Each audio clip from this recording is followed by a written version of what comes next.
안녕하세요. 비밀의 제 가족 여러분, 반갑습니다. 여러분, 농구 천재 코비가 죽었습니다. 코비 브라이언트가 헬기 사고로 예쁘장한 딸과 함께 생을 마감을 했습니다. 안타까운 일이죠.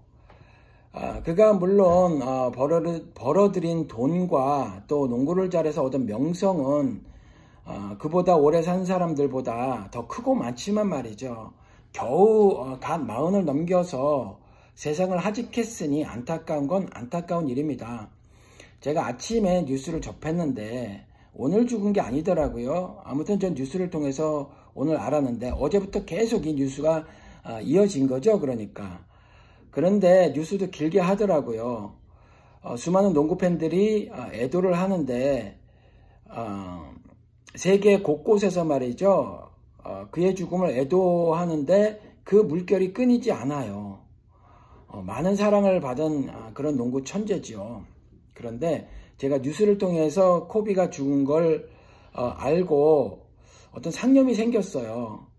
2개 정도의 상념이 생겼는데 그걸 여러분들과 함께 나눠보려고 합니다. 먼저는 우리들의 마음 씀씀이에요. 우리 마음 씀씀이에 대해서 생각이 들었습니다.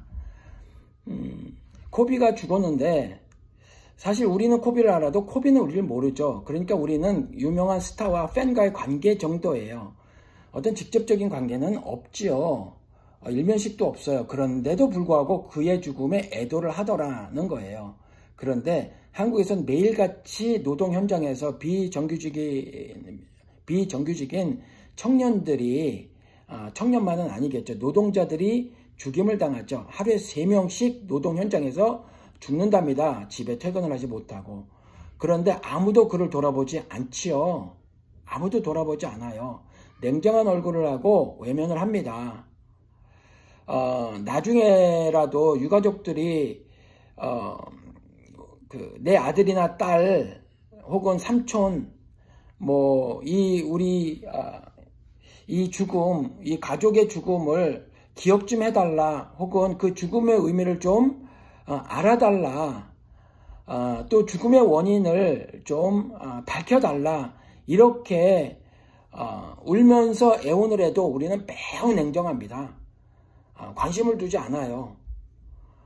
아침에 든 상념이 2개 중에 하나가 그겁니다. 하나는 나의 마음 씀씀이가 공평한가, 나의 마음 씀씀이가 공정한가. 제가 아침에 그 생각이 들었는데 말이죠.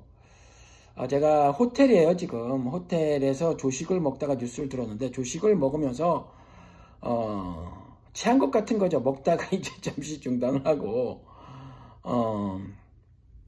워낙 소화를 잘 시키는 사람이니 그렇진 않지만 그냥 그런 즐겁고 만난 식사는 아니었다. 잠시 상념에 빠지는 아침 식사였다.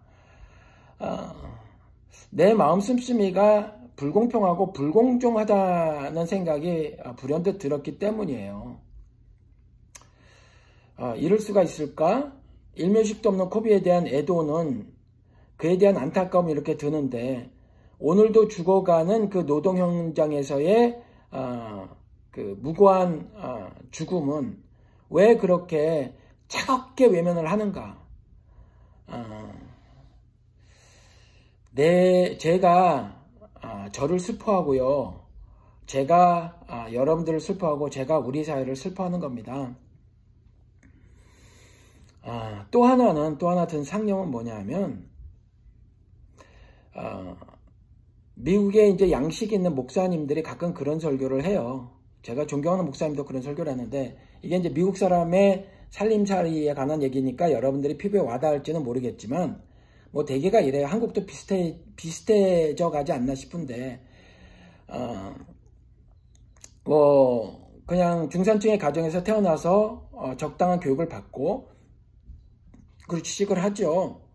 어떤 사람은 대학원까지 마치고, 취직을 하고, 직장을 잡든지 사업을 벌입니다. 그리고 시간이 지나면서 경제적으로 조금 안정이 되어져 가죠. 집을 삽니다. 미국에서는 20대 때 집을 사는 친구들도 꽤 많아요. 집을 삽니다. 그런데 처음에 집을 살 때는 신용 등급도 높지 않고, 왜냐면 이제 은행에서 빚을 얻어야 되니까 신용 등급이 좀 높아야 되는데, 신용 등급도 그리 높지 않고, 그 다음에 벌어놓은 돈도 많지 않아서 큰 집을 살 수는 없어요. 좋고 비싼 집을 살 수는 없습니다. 그래서 대개가 미국 사람들은 다시 한번 이제 이사를 가거든요. 좋은 집으로 어느 정도 경제적으로 자리를 잡은 다음에 그러니까 이제 이사를 가요. 중산층의 미 백인들이.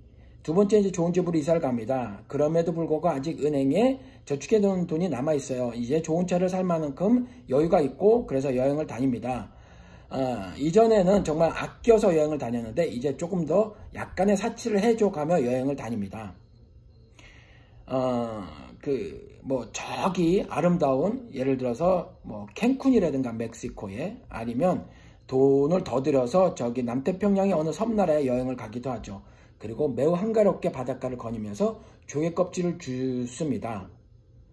그런 여유를 마음껏 누리는 거죠. 그리고 죽습니다. 미국의 양식 있는 목사님들이 미국의 기독교인들의 잘못된 신앙생활을 보고 안타까워서 하는 설교 중에 이런 설교들이 있어요. 그냥 그렇게 살다가 교회 생활을 저렇게 하다가 그리고 죽습니다. 끝 이거예요. 코비 브라이언트는 농구를 굉장히 잘했죠. 농구 천재예요. 그런데 자본주의 시스템이 농구만 잘해도 억만장자로 만들어 놓잖아요. 농구를 그렇게 잘해도 구소련에서는 그게 안 되죠. 체제가 달랐기 때문에. 그만큼의 부를 누릴 수가 없어요.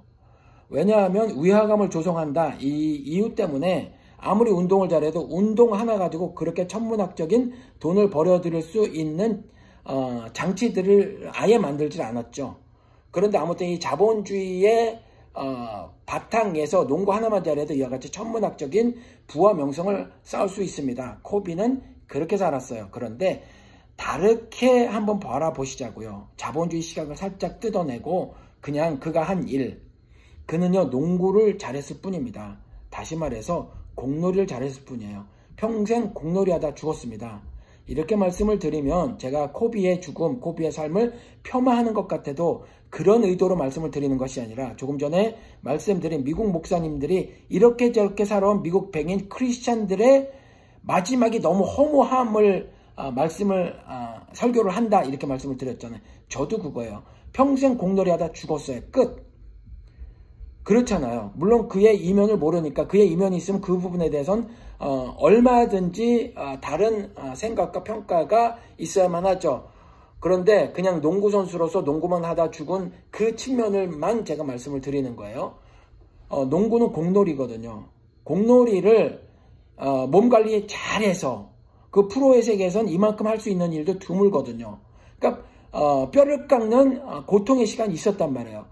뼈를 깎는 고통의 시간을 보내면서 잘하고자 했던 일이 공놀이라는 거예요. 그리고 공놀이 하다 죽었어요. 그 부를 얼마나 누렸는지는 모르지만 남들이 탈 수 없는 헬기를 타고 뭐 자가용 비행기를 타고 뭐 이러고 살았는지는 모르지만 공놀이 하다 죽었다는 거죠. 끝. 그래서 요즘에 제가 요한복음 강의를 하잖아요. 설날이라서 제가 이번 주는 지나갔고요. 저도 이제 여행을 좀 하자. 제 아내와 2박 3일 여행이에요 지금. 그래서 어제 출발해서 하루 지나서 이제 오늘 아침인데 요번에 이제 차로 운전을 하면서 이렇게 가고 싶을 때 가고 싶은 곳으로 그냥 가고 바람 따라 길 따라 쉬고 싶을 때 쉬고 먹고 싶을 때 먹고 자고 싶을 때 자자. 그래서 이제 운전을 해서 이렇게 왔는데 그래서 이제 호텔에서 조식을 먹으면서 호텔에서 제공한 조식을 먹으면서 뉴스를 들은 거예요. 그런데 아침을 먹으면서 이제 상념에 젖은 거였어요. 제가 상념에 잠시 빠졌던 건데 인생이 이렇게 공놀이만 하다 죽을 순 없다. 쇠가 빠지게 스펙 쌓고 일하고 20대 때 스펙 쌓고 30대 때 일하고 40대 때 일하다가 얼만큼 내가 소득이 있나 주머니를 뒤져보고 그때 뒤져봤던 행동은 단순히 돈만은 아니었겠지만 어떤 세속적인 성공 같은 거였을 가능성이 높고 50대쯤 다시 뒤져볼 때는 어떤 정신적인 부분까지 포함하여 뒤져보는데 저 같은 경우는 굉장히 헛헛했다 이렇게 말씀을 드렸잖아요. 내 딸 셋에게 물려줄 정신적인 유산도 없었더라. 그래서 인생이 너무 허무해서 슬프고 괴로워야 되는데 사람이 왜 큰일이 닥치면 오히려 덤덤해지고 그런 거 있잖아요. 인생이 정말 보잘것없고 아무것도 없고 그야말로 무상이었는데 오히려 웃음이 나왔더라. 50 넘어가면서. 이런 거란 말이에요. 콥이 농구 천재로 불리죠. 공놀이 하다 죽었어요. 여러분, 제가 지금 요한복음을 강의를 하면서 부활 지금 4번째로 이제 마지막이 될 텐데 이제 제가 여행 내일 마치고 그 다음날 여러분들과 요한복음 마지막 강의를 할 거예요. 그런데 드리고 싶은 말씀이 부활 이거 없으면 인생 사는 거 그냥 열심히 살다 어느 정도 이루고 조개껍질 줍다가 뭐 남태평양의 아름다운 섬에 가서 여유로운 시간 가운데 조개껍질 줍다가 죽는 겁니다. 끝이에요. 그게 다입니다. 그래서 부활이 인생의 가장 중요한 화두다. 부활이 우리가 온 인생을 다 바쳐서 고민해야 할 주제다. 삶의 주제다. 부활이 절대절명의 핵심 토픽이다. 이걸 여러분들과 함께 나누고 싶었어요. 아침에 호텔에서 조식을 먹으면서 콥이가 죽었다는 뉴스를 길게도 밥을 다 먹을 때까지 하던데 어제부터 이어졌던 거죠. 그렇죠? 이렇게 많은 사람들이 애도를 하고 그 애도의 물결이 끊이지 않는데 우리의 마음 씀씀이는 과연 얼마나 공평했는가, 얼마나 공정했는가. 내 주변에서 죽어가고 있는 그 사람들, 오늘도 죽어가고 있는 사람들, 죽음의 원인 좀 밝혀달라는 그 유가족의 울부짖음도 우리는 너무나 차가운 얼굴로 외면하고 있다. 그리고 더 나가서 우리의 삶을 한번 되돌아보건대 50 넘어서도 손에 남는 것이 하나도 없었다라면 이 얼마나 헛헛한 인생인가, 이 상념을 여러분들과 함께 나누고 싶어서 지금 여기서 말이죠. 전화기로 녹화를 하는 겁니다. 한 가지 그래서 더불어서 인생 좀 만회해보고자 해서 돈이 꽤 들어가지만 세월호 어머니들 오신다고 하니 돈이 얼마가 들든 이걸 좀 해보고자 하는 겁니다. 여러분들도 마음으로 좀 동참해 주시기 바랍니다. 그분들이 장기자랑 연극 같은 거에서 우리 아이들의 죽음의 원인을 밝혀달라. 그 죽음을 잊지 말아달라. 우리 아이들의 죽음은 우리 아이들만의 죽음이 아닌 것을 이전에 나도 몰랐는데 이제 알겠다.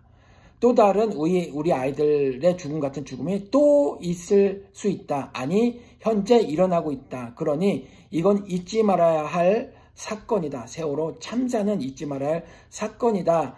라고 하면서 정말 힘든 가운데 어려운 가운데 경제적으로도 그러한 가운데 이번에 신세지지 않겠다고 자신들이 비행기표까지 마련해서 오신다고 하니 제가 인생 잘못 살고 불공평하고 불공정한 마음을 써가면서 한 인생 조금이라도 만회해보고자 제가 여러분들하고 의논하지 않고 미국에서 하는 일이니 이렇게 말씀을 드렸는데 그래도 우리가 주님 안에서 하나 된 형제라고 하니 마음을 조금 마음을 하나로 좀 합해 주셨으면 하는 마음으로 이것도 마지막에 말씀을 드려요. 주님 안에서 한 혈족 한 형제라고 했으니 여러분들이 물심양면으로 저를 좀 도와주실 것도 부탁 말씀을 드립니다. 감사합니다. 오늘 하루마저 또 보내고요. 내일도 실컷 놀다가 또 집으로 돌아갈 거예요. 여러분들도 설 잘들 보내셨죠? 올 한 해 여러분들 주님께서 주시는 복 하나도 남김없이 다 쟁취하시기 바랍니다. 천국은 침노하는 자의 것이라고 주님께서 말씀하셨으니 매우 적극적으로 매우 공격적으로 복을 쟁취하며 사시는 올 한 해가 되시기를 주님의 이름으로 축원을 드립니다. 감사합니다. 다음에 뵙겠습니다.